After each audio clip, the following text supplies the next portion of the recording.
John Murphy at Murtech.com with your daily news update. Okay, here we are on November the 24th, Thanksgiving week in the year of our Lord 2025. Now, I will say this about that, okay? This being Thanksgiving week, some of the news coming out might be a little bit slow, a little bit scattered. I mean, some of these, like, and we know, this is actually something from Alex Jones, and we know hasn't put out a video since Friday, I don't believe. So, also Alex Newman. This isn't Alex Newman here, but I did go out and search some information to put in here in this slot so that when you do come to Murtech.com, you will have some fresh information. Alex Newman hasn't put anything out since Friday either, I believe. But I do update Murtech.com every day, multiple times a day. Most of the information in here comes directly from the producer that's listed here on the page. But with that being said, fear not, I will provide you with your news updates throughout Thanksgiving. Okay, I'll be here to keep you updated on what's going on. That being said, let's jump over here to Murtech on Rumble. Okay, this is the video we're watching tonight, episode 1756. Let me jump into this and pause this. And hi, Debbie BS. Glad to see you joined us. Let me close out the live chat and click the show more button to expand the description box. We have information from SGT Report, Dr. Steve Turley, Wendy Bell Radio, and X22 Report. But before we get into that, I do have some shout outs to give from Harley Eblin, just started following my channel. Deb Smith 2 just started following my channel. 223-10756 just started following my channel. So thank you very much, folks, for following my channel. I greatly appreciate that. I hope you're tuned in, and I hope you enjoy the content. Okay, we have Debbie BS reposted my episode 1755 from last night. Uncloudy, Tiff 7799, and Deb BS and Viper Senior commented on my episode 1755. DCZ Holding and Deb BS commented on my extra 540A. Debbie BS commented on my extra 540B. And Patio Furniture 63 and Debbie BS commented on my extra 540C. So thank you very much, folks. I greatly appreciate your input and your support, and I enjoy reading your feedback. All right, let me give this a thumbs up. Here, watch this, how easy this is. 1, 2, 3, boom. Oh, man, looks like we got 2 thumbs up there. So that's great. Let me go ahead and get into SGT Report. Let me see here. Oh, okay. I'm sorry. That tab wasn't shared here, but there's all the information. I've given it a thumbs up. Sometimes Rumble Studio lags a little bit on sharing the page. Okay, here we go. SGT Report, Macron's Wet Works with Attorney Todd Callender and Dr. Lee Vliet. So this is, I've got this, they've done some chit chat in the beginning. I've got this moved up here to about the 6 minute and 21 second mark. So let's see what they have to say. Lovely. Well, yeah, we're going to talk about the owners, right? The owners of the world. Candace is really uncovering a lot, in my opinion, regarding the assassination of Charlie Kirk. And she's coming to the conclusion that the owners of the world are psychopaths. That should come as no surprise to my guests. You know, I think we've been saying that for many years, Sean. Yeah, we sure have. And the fracturing in the Make America Great Again party is never been more clear right now. The old guard is trying to force MAGA to choose Tucker and Candace versus Mark Levin and Ben Shapiro. And Trump has gone completely anti-MTG and anti-Thomas Massie. So it's like a civil war in the party has broken out. But I just want to play this exchange between Joe Rogan and Theo Vaughn to kind of set the stage about the subject that has caused so much of this turmoil. Listen. Well, I just don't see how we're supporting this country after the genocide. I just don't see how that's okay to people. And I think that's the part of me that I don't understand, right? But then you start to think, well, am I crazy? Because it seems like it's just okay that the politicians all think that this is okay, and so few of them speak up about it. Well, I think this is what's separating the old people from the young people in this country. Like, if you look at the numbers of how many people that are like 18 to 34 that support the war in Gaza, it's very low. It's very, very, very low, because this is the first time you've ever been able to see what happens when a superpower is attacking a country that essentially doesn't have an army, and they're doing it for years, and they're just blowing buildings up. Like, we've never really seen that before. And I think that the young people of this country, they don't want any part of anything like that anymore. All right, I'll pause it there. I'm just very grateful that Joe Rogan is out there and conversations like these are being had that millions of people are listening to, Todd.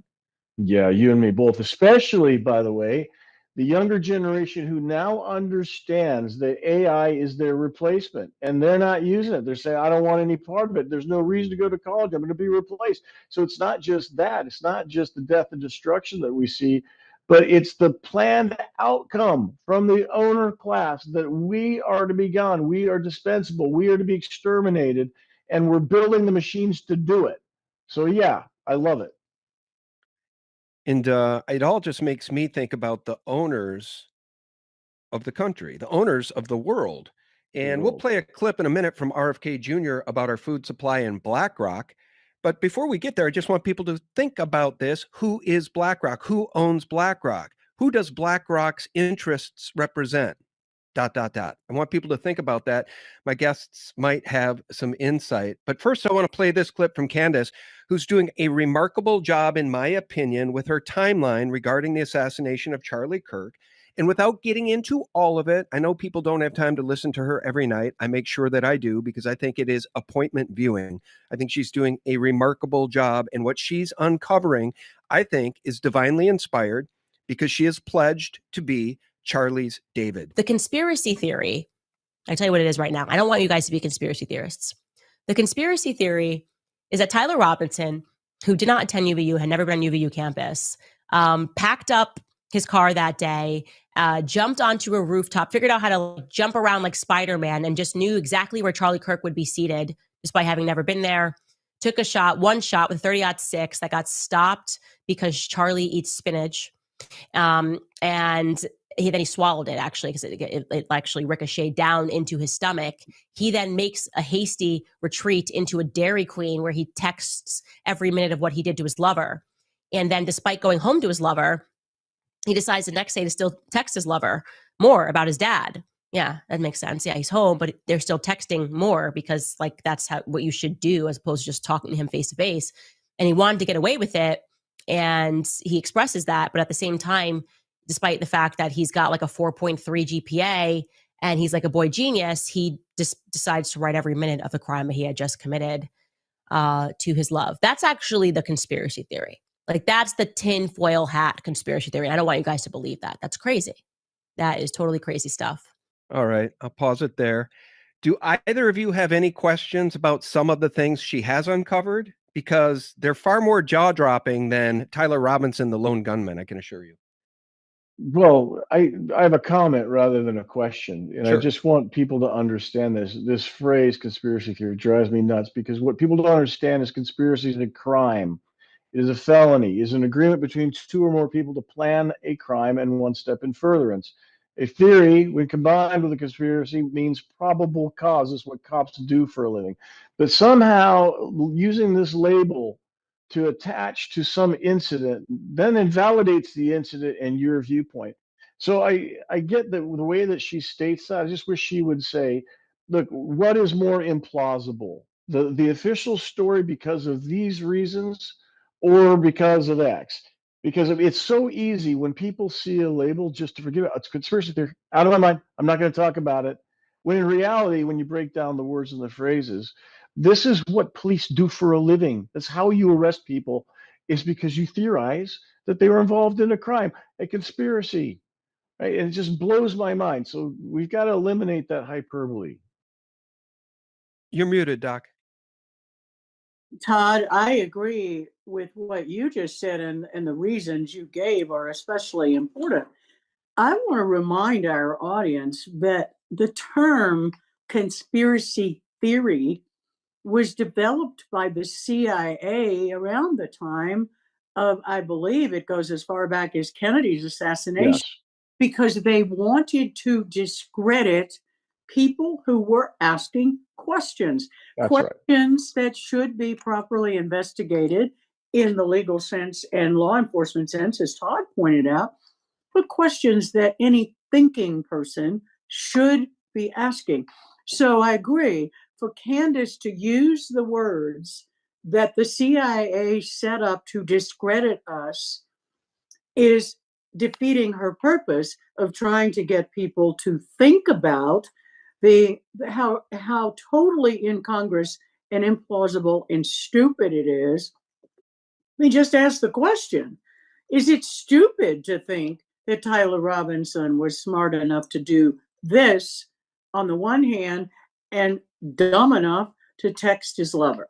Right. I mean, the way we should be asking these questions and get people to start thinking common sense. Let me provide just a little color commentary and then we'll move on.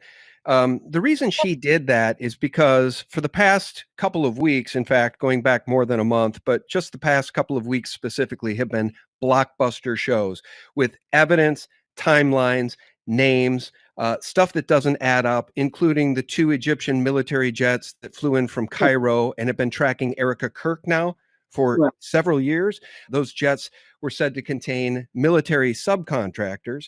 They were both on the ground in Provo, September 10th. The list of so many anomalies. For the first time in TP USA history, there was no medical backup team or plan in case something bad happened to Charlie. It's just one thing after another. Rob McCoy, the pastor, caught in many lies, maybe the biggest lie being that Mikey McCoy, his son, was a hero who was covered in blood. So when she just unloads and says, here's the actual conspiracy theory, I think it's just a bit of relief. It's a bit of comic relief to the degree that the government's case is so implausible. That may be, and all of those points in the evidence she has brought out absolutely need to be investigated, and the American people deserve the truth. And Mike Gary and I've been doing programs on this and discussing it as well, and in support of the proper investigations being done. And I don't have any question that there were bigger, powerful actors involved in Charlie Kirk's death. The details of that have not been exposed and have not been investigated. And they won't be. That's the problem, though. They will not be. And let me cite an example. They won't be by our government, not unless Tulsi can get into this thing. And Tulsi's already been shut down by Kash Patel, because Kash Patel, by the way, should be out. He should be fired immediately. And by the way, just to back up what I'm saying, I don't think I'm being hyperbolic. There won't be an investigation here because look at the Jan 6th pipe bomber. It appears that the Jan 6th pipe bomber was a state capitol police officer. And guess who's being mum about it? Guess who is just giving everybody the silent treatment? Our government. Well, true, Sean. For now, I prefer to look at it as things may be happening under the radar, behind the scenes, that we can't know yet, while they get their ducks in a row, dot their I's and cross their T's to have a proper defensible and prosecutable legal case. And I prefer to look at it that I want to let these people do their job. I'm seeing evidence every single day of changes I've wanted to see for most of my career in medicine.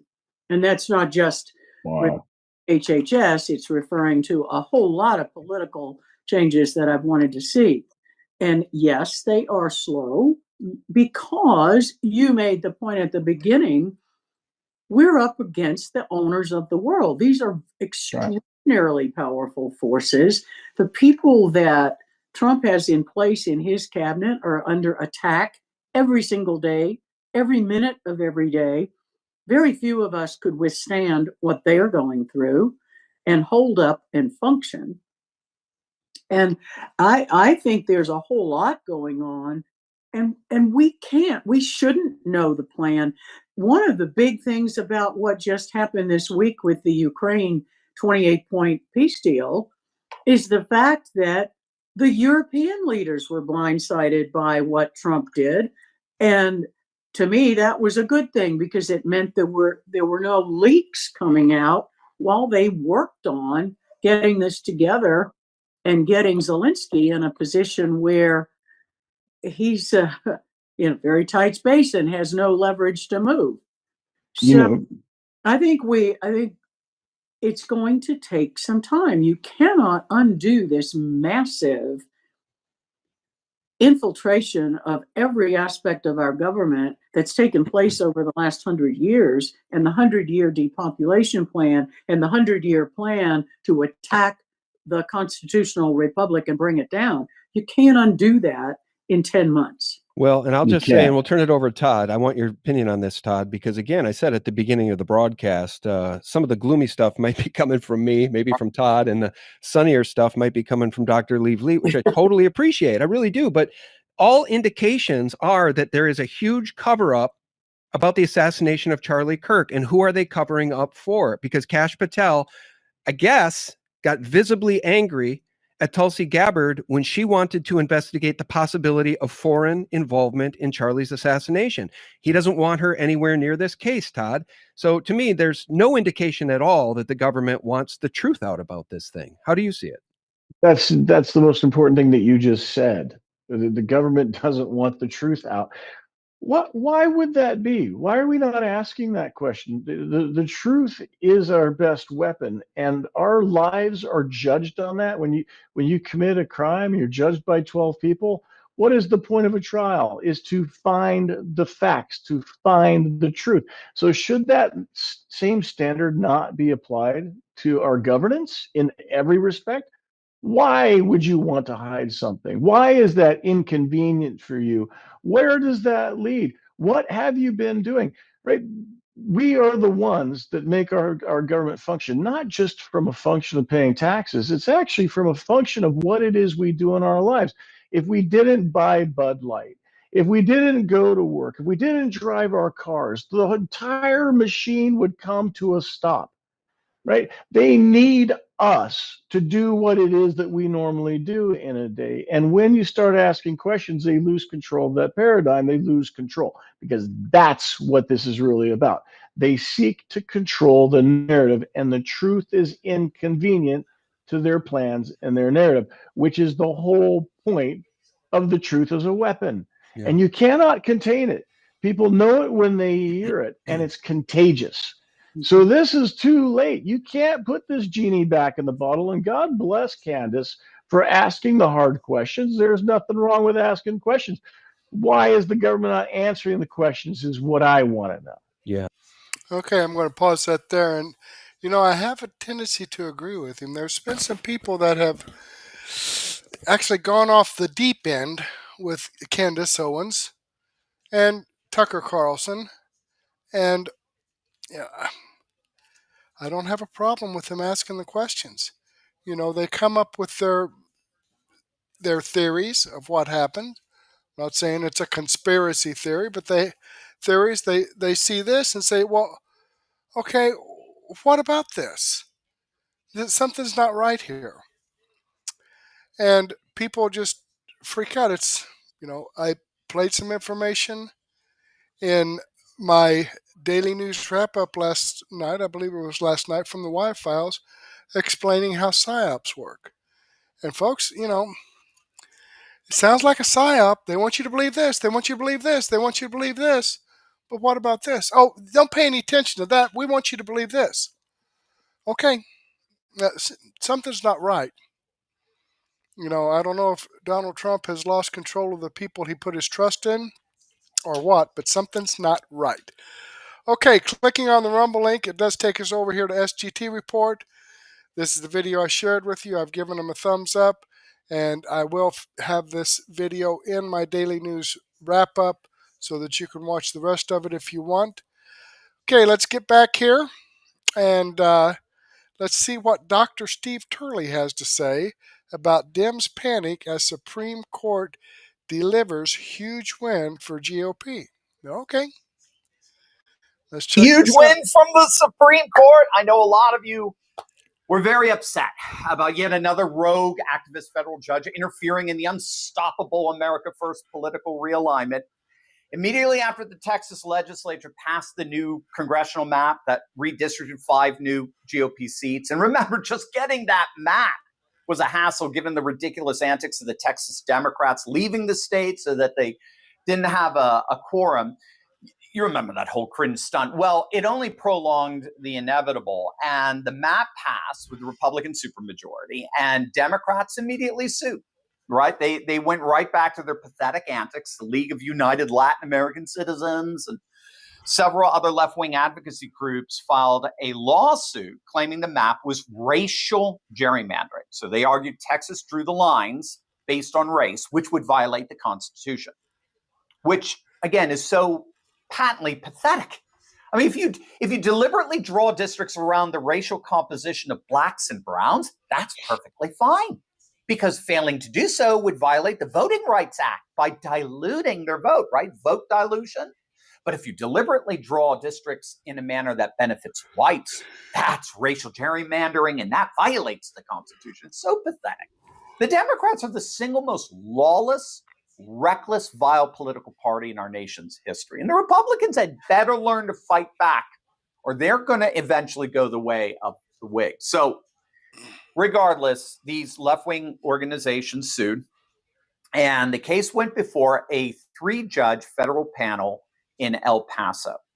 And here's where it gets absolutely insane. The lead judge who ruled against Texas was Judge Jeffrey Brown.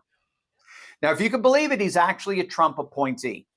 But he issued a stunning 160-page opinion blocking Texas from using the new map and said that they had to use the old 2021 congressional map for the upcoming midterms, a map which, of course, inordinately favored Democrats.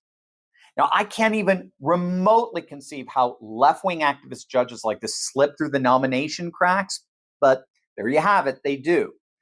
Now, the ruling that overturned the Texas redistricting map was 2-1, with an Obama appointee joining Brown, while Reagan-appointed Judge Jerry Smith wrote a blistering dissent. Now, I don't know if you saw this, but Judge Smith called Brown's ruling the most blatant exercise of judicial activism he has ever witnessed in his bench career. And I'll say that again because it was perhaps the most ferocious dissenting opinion, bar none. Judge Brown's ruling was the most blatant exercise of judicial activism that this other judge had ever witnessed. And he said the ruling was the most outrageous conduct by a judge that he has ever encountered. And he actually mocked him. Judge Smith said Brown should have just written in his ruling that I'm a left-wing lunatic and I don't like the fact that Texas Republicans are taking their state back. So I'm going to shill for the Democrats and I'm going to redraw the map the way I want it drawn. I kid you not, it was one of the most brutal dissenting opinions ever penned. But the damage was done. The court ordered Texas to go back to the 2021 map for the upcoming midterms. And of course, California Governor Gavin Newsom, grease monkey himself, celebrated the ruling, saying, aha, democracy won. How ironic, right? But like I said, and I've been telling you this the entire year, ever since January 20th, you've got to treat these rogue courts like the annoying little mosquitoes they are, because in the end, they mean nothing. 99.9% of their rulings are going to get overturned in the appellate process. And that's exactly what just happened here. Texas immediately appealed to the Supreme Court, and Attorney General Ken Paxton, he did not hold back. He basically said radical left-wing activists are once again abusing the judicial system to derail the Republican agenda and steal the U.S. House for the Democrats. And the timing here was critical because Texas's candidate filing deadline is December 8th. So just literally days away from now. Campaigns have already started. Candidates had already gathered signatures under the new map. Early voting for March 3rd primary is only 90 days away. And then less than 1 hour after Texas filed that emergency request, Justice Sam Alito stepped in and delivered. Friday night, Alito issued an administrative stay, temporarily blocking the lower court's ruling and reinstating the Republican map. The new map is back in play, baby. Alito gave the plaintiffs until 5 p.m. on Monday to respond, and then the full court will decide whether to keep the stay in place through the 2026 elections. And virtually all court commentators believe the court will overwhelmingly side with the new GOP map. Overwhelming. Now, of course, this is about more than just Texas. This is about whether Republicans can hold the House through Trump's entire term. I have been repeatedly saying, and I'm not saying this to lull anyone into false complacency or whatever, but I'm just being a realist here. It's going to be very hard for the Republicans to do that. And that's because it's only been done 3 times in the history of our republic. The party in power in the White House has only held on to Congress or gained seats on 3 separate occasions for the midterms. This pendulum swing, as it's called, is virtually guaranteed. That said, the Republicans have an extraordinary advantage here with all of this mid-decade redistricting going on. So right now, Missouri and North Carolina have redrawn their maps to add 1 Republican seat each. Florida is slated to redraw their map with 3 or 4 more GOP seats. Ohio is giving us 2, possibly 3 more seats. South Carolina has just announced they too are going to redraw a new seat for the GOP. Indiana, I know there are a few feckless rhinos holding out, but they'll probably add another seat. And so even factoring in California's Prop 50 and their pickup of 5 Democrat seats, GOP looks like they're netting upwards around 7 to 9 seats. And then if the Supreme Court overturns the VRA, like they're expected to do, we could see a GOP pick up upwards of 19 seats. So this congressional restructuring around a new America First national realignment may indeed be the game changer that we need to be the 4th time in American history where the party in the White House actually increased their seats in the midterms. Moreover, and here's the kicker, the Supreme Court ruled back in 2019 that partisan gerrymandering is perfectly illegal. That's the irony in all of this. Federal courts can't stop states from drawing maps for political gain. And Judge Brown tried to get around that by claiming Texas used race instead of politics. But Judge Smith destroyed that argument, pointing out that the most obvious reason for mid-cycle redistricting, of course, is not race, it's partisan gain. And the Republicans were perfectly within their rights in Texas to do this.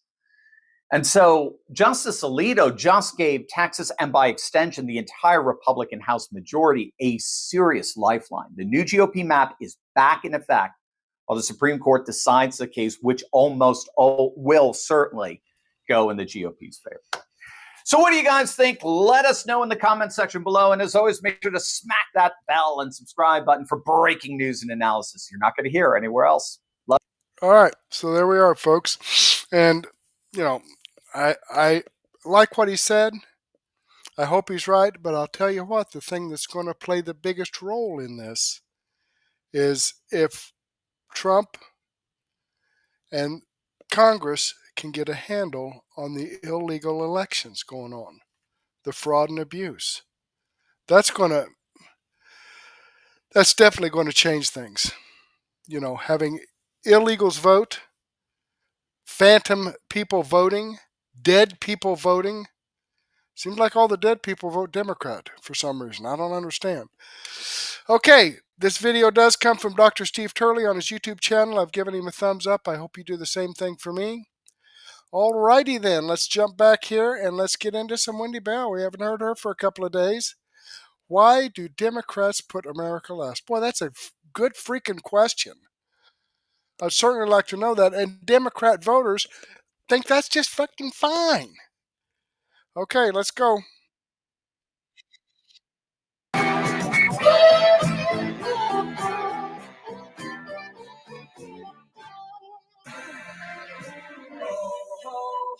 It's magic, you know. Well, welcome back to the Wendy Bell Radio program. You know, it is intriguing that the left likes to claim how much Donald Trump and this administration go roughshod. They are against the law. They're breaking the law. He's signing these executive orders. They're pushing the boundaries. This is just terrible. And if you pay attention to all of the rulings that the Supreme Court has had to weigh into, because of all of these political activist judges who've been installed under Obama or Biden or what have you, Trump's track record is pretty daggone good. And you know how you have a good track record with the Supreme Court? You don't muddy the law. You dance within the boundaries of it. You understand what it says. And you have a very expensive, very bright team of lawyers surrounding you who've had to battle in front of courts and judges before for years.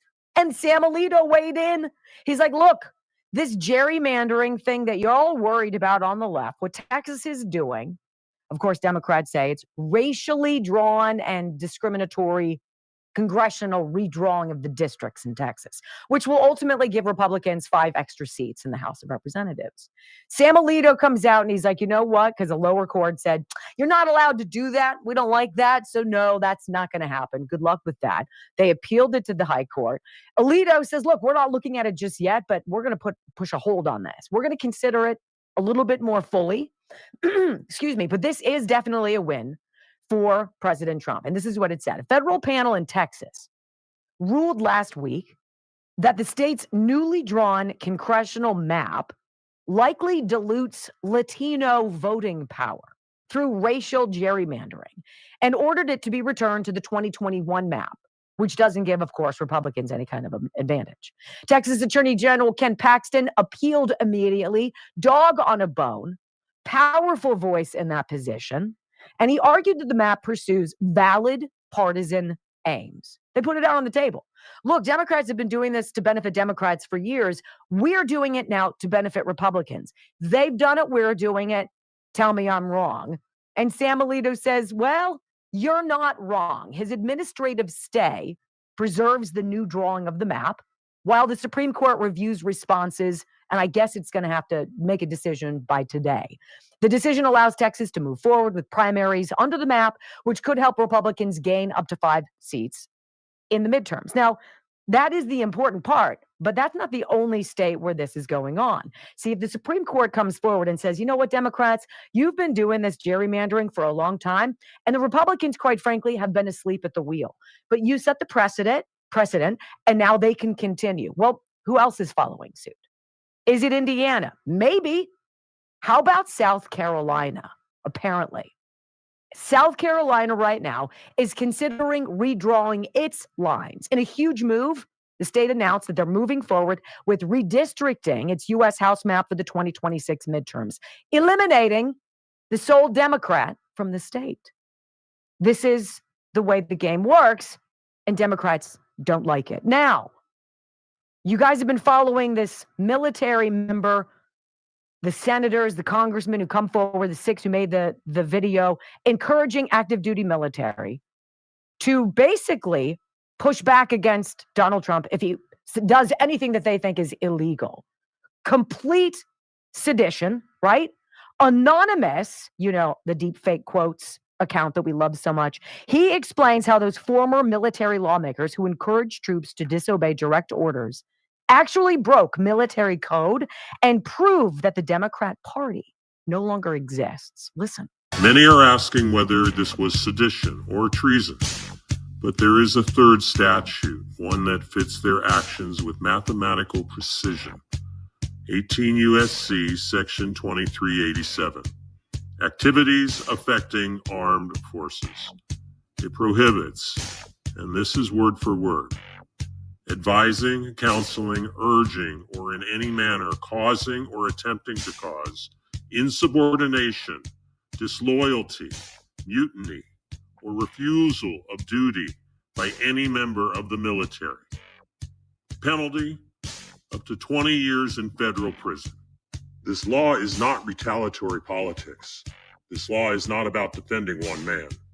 This law is about defending civilian control of the military, the backbone of the republic. And this law has been violated. We want to speak directly to members of the military and the intelligence community. This was a group of lawmakers, including former CIA, speaking directly to the military, undermining the authority of the commander-in-chief, and by extension, every general, every officer, every enlisted soldier down the line. Break the chain at the top and you break the entire military. Break the military and you break the nation. Yes, it's that serious. The individuals responsible should face consequences, censure, expulsion, prosecution, not because of who they attacked, but because of what they endangered. My friends, we are all anonymous, and to my Democrat friends, ask yourself honestly, what will it take for you to leave your party? Because the party you once knew no longer exists. That's powerful. It's undeniable.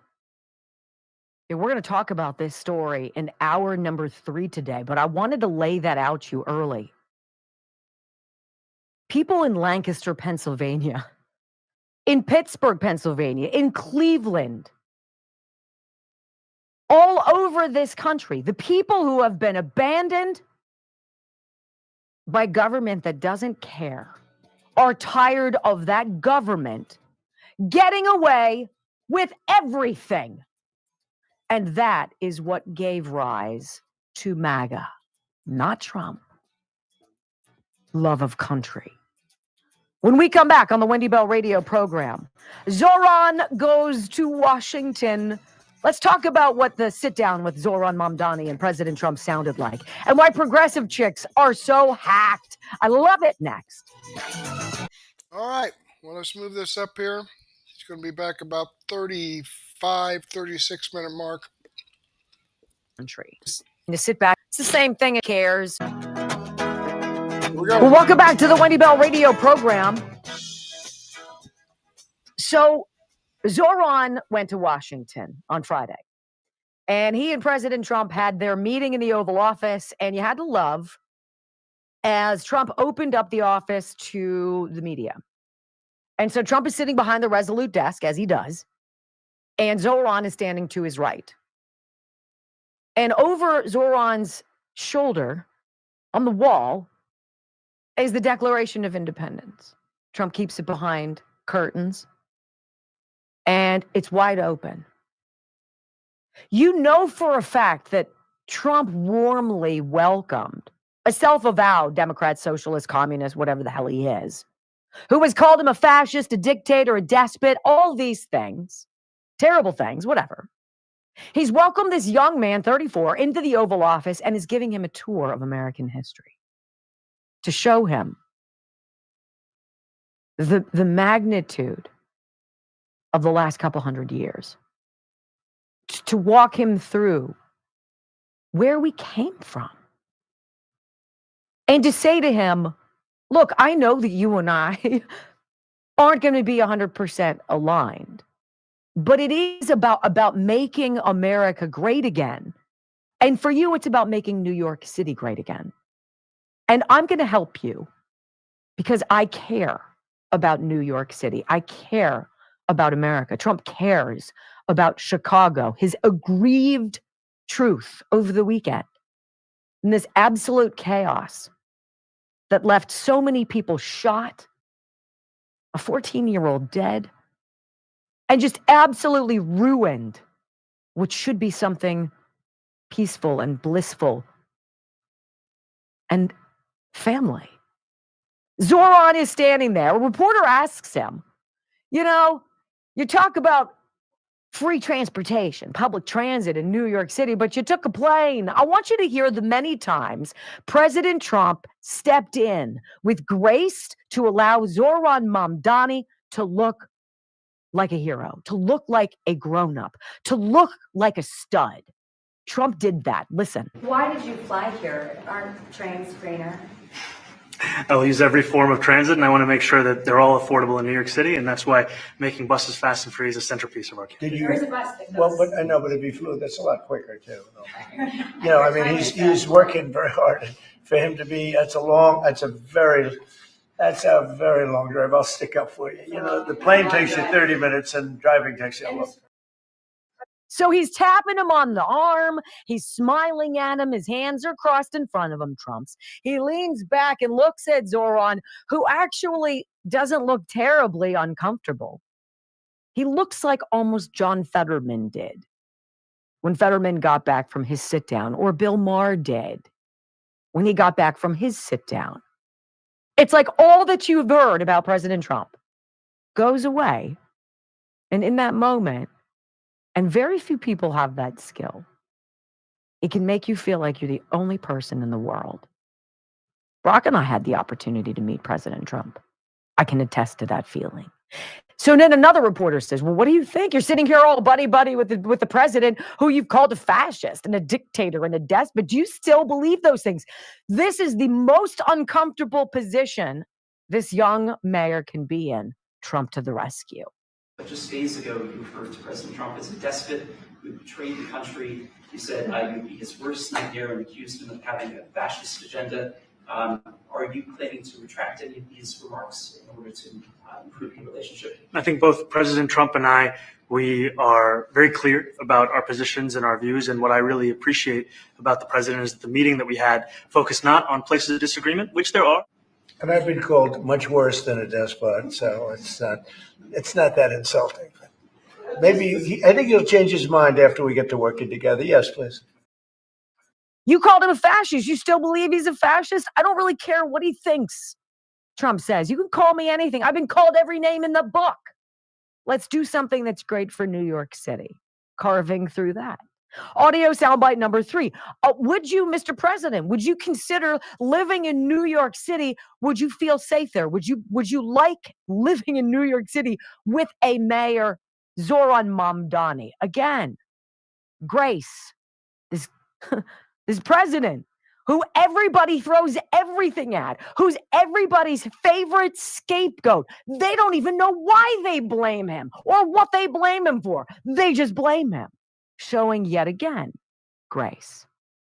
Would you feel comfortable living in New York City under a Mamdani administration? Yeah, I would. I really would. Especially after the meeting. Absolutely. What makes you comfortable? We agree on a lot more than I would have thought. Are you affirming that you think President Trump is a fascist? I've spoken about... That's okay. You can just say yes. Okay. Yeah. It's easier. It's easier than explaining it. I don't mind. It's easier than so they can't let it go. And rightly so. You've been saying he's a fascist. You've met the guy. What is it like? You still think he's a fascist? Trump to the rescue. Just say yes. Taps him on the arm like his son. Tap, tap. But it's not contrived. I didn't get that vibe. I didn't think he was anything other than what he always is. Trump is a brick wall. He is a brick wall. He is absolutely dependable. He does not raise his voice. He does not fly off the handle. He's not rude. Now, he can say things that you might find uncomfortable. But in Trump's world, they are true. And he speaks the truth. Tapping Zoran Mamdani like his son. And saying, you don't have to answer that. Just say yes. It's easier. And Mamdani says, okay, good. Thank you, Mr. President. Grace. Audio soundbite number 4. This is interesting. This reporter says, you know what? After you won and you beat Cuomo, and after watching the feckless pomp and circumstance of the government Schumer shutdown, we don't like Jeffries, we don't like Schumer. Are you the de facto head of the Democrat Party? Listen. Well, I hope they have great leaders. This is a man that right now I think is focused on New York City. I really think he has a chance to do a great job. We're going to help him, but I really think he has a chance to do a great job. But I'll let you answer that. You consider yourself the leader of the Democrats. I think it's more appropriate for him. I consider myself the next mayor of New York City, and I keep my horizons firmly on New York City. And I appreciate the meeting with the president, which focused again on the 5 boroughs and whether New Yorkers could afford to live there. By the way, being the mayor of New York City is a big deal. Absolutely. I always said, one of the things I would have loved to be someday is the mayor of New York City. Being the mayor of New York, and especially now, because I think you're at really a turning point, one way or the other. It could go great, or it can go in a different direction. And I think you really have a chance to make it great. Mr. President. With a handshake, graceful. I believe you're in a really tough spot, Zoran. This is not going to be an easy job. And with grace, he says, I've always wanted that job. You have that job. I'm kind of jealous because you're at a wonderful crossroads where you can be extraordinary or you can watch the city fall apart. And it's on your shoulders. I'm here to help I believe you can do it. Wow. Do you think Zoran Mamdani went to Washington, D.C. on Friday thinking that Donald Trump was going to warmly treat him, to respectfully address him, to welcome him into the White House and say, welcome. Let's get to work? Guarantee you he didn't. Now, this is former Utah Congressman Jason Chaffetz, excuse me. He's on Fox, and he's talking about how Zoran promised New York City the universe. We're going to do free this and free that and blah, blah, blah, blah. And now he's really in this pickle session, right? He's in a squeeze, and he has to figure out how to deliver, and he can only deliver with President Trump's help. Listen. Picking up on what we're hearing from this meeting today and following up on what Charles Payne was saying, it's what Abraham Lincoln said. You don't make a weak man strong by making a strong man weak. And Mamdani has a fundamentally different approach than conservatives, which is, hey, guess what? There is no problem which government can't be involved and engaged in. Right. That is so fundamentally different. So, yeah, he's got 600. So why not point it out if you're President Trump? Just not the way he does things? You don't need to do it on the meeting one, but all of a sudden, how's he going to come up? You get some softball question prior to this meeting. How are you going to come up with the $600 or $700 million to give everybody free bus passes? Well, we'll figure out how to fund that later. How are you going to do the grocery stores? How are you going to take that over? How are you going to push out all the billionaires? All those campaign promises. Donald Trump, I'm telling you, it's a masterclass in working with people, but Mamdani is the one that set the bar so high, there's no way he can achieve it. Well, this is curious. See, this is why I say we need to pay close attention to millennials and Generation Z. Because by 2036, in another 10 years, those two generations are going to represent 60% of the electorate. 60%. Have those people realized the American dream? Or have they watched and been promised the world and had it not delivered? I believe Zoran Mamdani to President Trump is a true window to the future. And he would be foolish to cut him out. Young people pay attention. They want progress, whether they live in New York City or in Lancaster, Pennsylvania. We are not that different. We aren't. John Fetterman, so interesting over the weekend. He's like, isn't it wild how you get Zoran, a communist, socialist, going to meet with President Trump, and he's literally treated with kid gloves. But with me, Fetterman says, when Trump invites me to Mar-a-Lago and I travel to meet him and sit down and have dinner with him, I'm a traitor. I'm worth primary. I'm now mud. He's like, isn't that a very intriguing exercise in hypocrisy? Listen. We actually have some common ground with me and the socialist guy.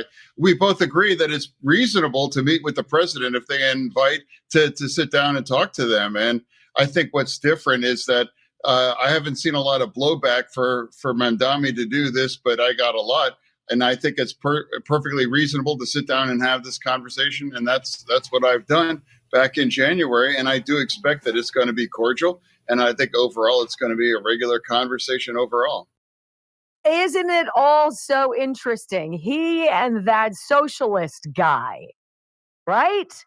They both were invited to meet with the president.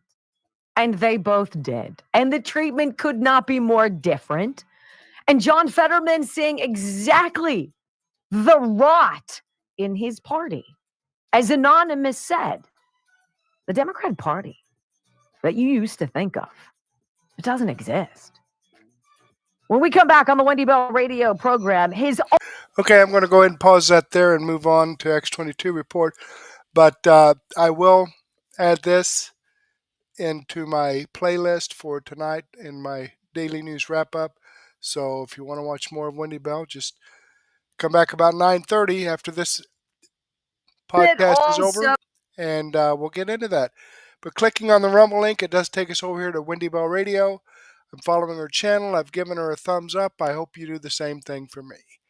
All right, let's jump back here again and see what X22 report has to say. Episode 3780B, Shills are being exposed. Panic in D.C. Trump prepares the country for the storm. Let's check this out. 22. Let's get into the economic collapse, political and geopolitical news. Now, the deep state, the corrupt politicians, big tech, fake news, the puppet masters, you can see they're now having a very, very difficult time. X now has implemented a new feature. It shows where all the accounts were originated, where they are. And it looks like the shills now are being exposed. All those individuals that said, hey, we're with the Democratic Party, we're all for the Democrats, and we're all for America. Well, it looks like a lot of them are not in America. And those people that said, hey, we got to save the American lands because we're Native Americans, it looks like, well, they're not Native Americans. And you're starting to realize that all these accounts, they're all fake. It's one gigantic illusion that the deep state players have created to convince you something is going on when it really isn't. Even those accounts that were saying MAGA is dead, they're not even from this country. It's one gigantic psyop. And now they're all being exposed, and everybody knows it's getting harder and harder for the deep state players, just like it's getting harder and harder for Zelensky, because now there's a new peace plan. Of course, the fake news was trying to say, oh, Rubio had nothing to do with this. It's not a U.S. plan. It's just a Russian plan.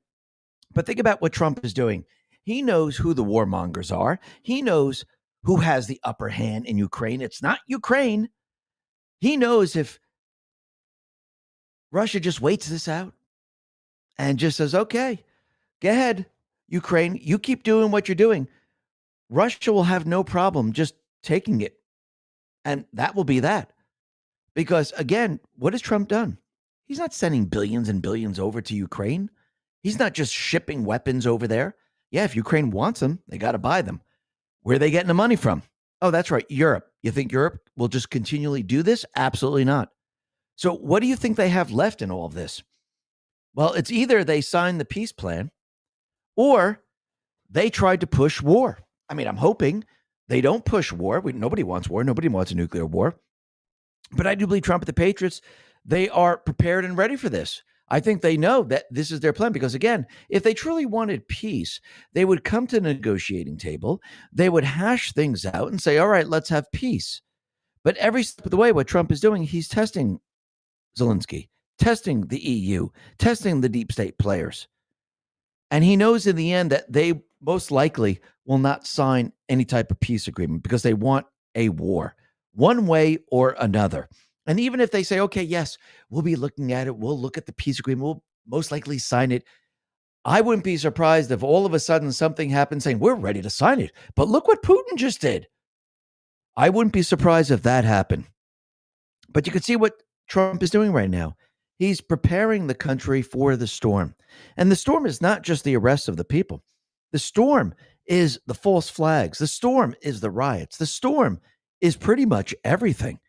And when you really look at this, you can see that Trump, he is now showing the people and preparing the narrative for what is coming. Because think about it, the deep state players, they've been trying to stop him every step of the way. They don't want the National Guard pre-positioned. They don't want the military working with the National Guard. They don't want their illegals and the criminals and everyone else deported. They've been trying to stop Trump every step of the way. And at this point in time, the only thing they have left is to tell the intelligence folks and the military, just don't listen to Trump, just don't follow his orders, which is seditious. And once again, the people of this country are starting to realize what's really going on here. And the people are waking up quite quickly at this time. And they're starting to realize who the treasonous people are. Now, sedition and treason, they're two different things. But Trump is laying the groundwork for all of this. And he's building the narrative. He's prepping the country for what the D's are about to do. And I do believe that this is most likely going to happen in stages because, again, the midterms are very, very important. I've been saying this since Trump won the election because, again, for Trump to carry out the rest of his plan to actually shut down the deep state players, to remove their criminal syndicate system, we need control of the House. I don't mean majority. I don't mean, hopefully we have a couple of Republicans in there that we can trust. I'm talking about patriots. I'm talking about those people that are going to do what needs to be done. You have to remember, and we've said this many times before, is that these people serve the American people. They represent the American people, and they're not there to serve themselves. They're not there to enrich themselves. They're not there to make great trades in their stock portfolio. They're not there to get government contracts and make their businesses grow. They're there for one purpose only, to serve the American people. Period. The end. That's it. And if they can't do that, and they can't go along with what Trump is doing right now, because remember, these people didn't go through everything that he went through. These people who are in Congress right now, they didn't, have lawsuit after lawsuit after lawsuit.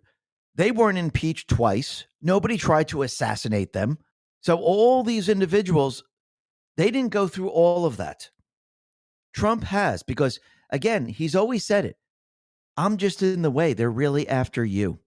So all the other people in Congress who are whining and complaining and, it's not going my way. You're never going to be able to change anything.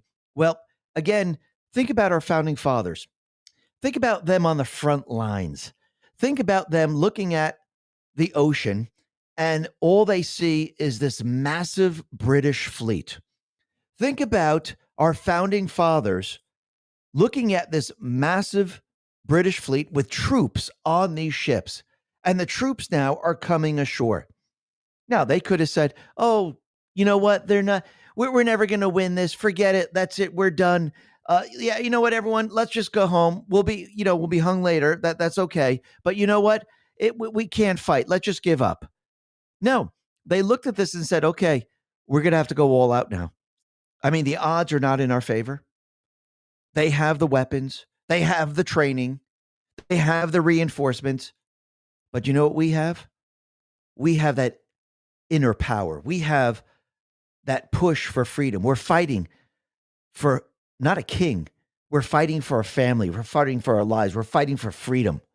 We're fighting for what we believe in. And that's how the founders looked at it. And all those people that are quitting, like Marjorie Taylor Greene, she decided, I can't take it anymore. I have to quit. If you're truly America first, if you're truly fighting for this country, if you truly want to make a difference, you don't quit because a couple things aren't going your way. You got the Epstein files. Isn't this what you were striving for? Trump signed it. Now the Epstein files are going to come out. Isn't this what you wanted? You said Trump wasn't going to do it. And look, it's all coming out now. Actually, Trump is taking it a step further. He's now investigating these people. Actually, now he wants the grand jury information. So I think what is happening right now, we're separating the fake MAGA people, the people that don't want to fight. We're separating those people that are truly MAGA and those who aren't, because now you could see what countries are actually from. Some of the people now are deleting their accounts. Those people that have been shilling for the Democrats, they're deleting their accounts because they're not from this country. So now you're really starting to see it. Now you're seeing the separation. And this has to happen before the midterms, because the midterms are very, very important. I do believe Trump right now is preparing this entire country for the storm that is approaching right now.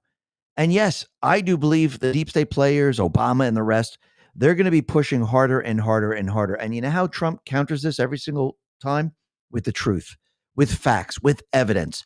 That's how it's done. And you have to remember, we are still at war. So yes, is Trump going to use the art of war? Is it going to be chaotic? Is it going to look like he's not going to be doing that much? Yes, that's what it's going to look like. It's going to look like everything is not in control when it really is, because this is how you throw your enemy off. And we'll be discussing a lot more about this a little bit later. But first, let's talk about what is happening with the illegals once again, because we can see they continually come out with the fake stories over and over and over. The San Francisco Chronicle put this out and said, ICE chased down Oakland parent at school drop-off in attempted arrest, city council member says. Homeland Security says, stop lying. ICE did not target Hoover Elementary School or go on school grounds. Law enforcement conducted a targeted immigration enforcement operation to arrest Gonzalo Martiz, a criminal illegal alien whose rap sheet includes multiple arrests for battery of a spouse, domestic battery by strangulation, coerced with the threat of force, driving on suspended license, multiple DUIs, possession of controlled substance. This domestic abuser and serial drunk driver refused to pull his vehicle over and begin to dangerously try to flee law enforcement.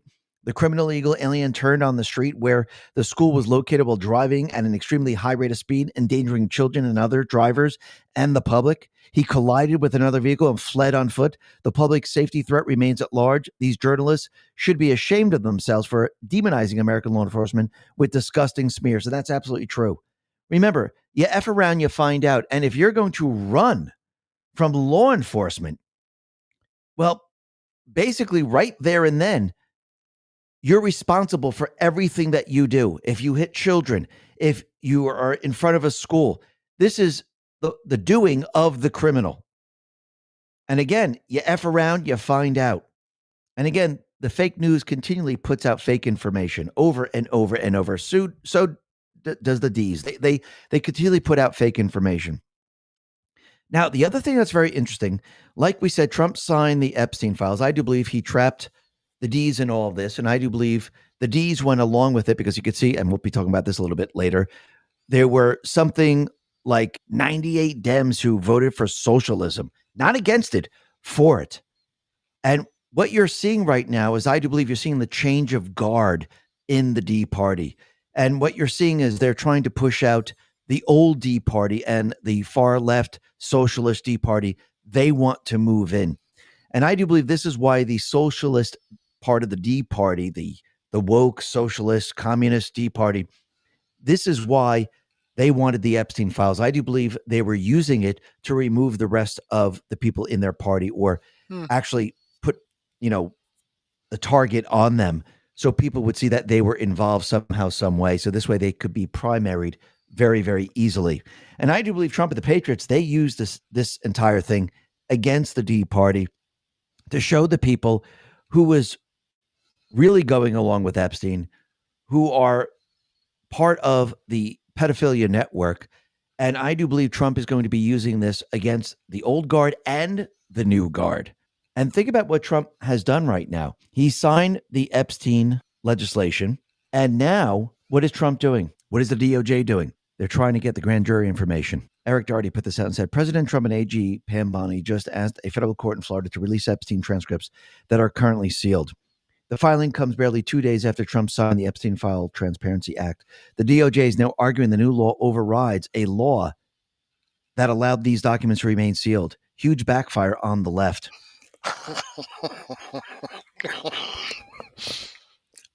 All righty, folks. Never get in the way of your enemy when they're trying to destroy themselves, okay? That's Donald Trump's philosophy, and I've heard that said numerous times from SGT report, from X22 report, from a lot of places. Let me go ahead and click on this Rumble link. And, talking about this illegal alien that was running from the police right here, the ICE agents. Now, I was brought up in a time where if a policeman tells you to stop, you stop. You don't run from a policeman because that's telling that policeman that you have something to hide. You may have robbed somebody. You may have killed somebody.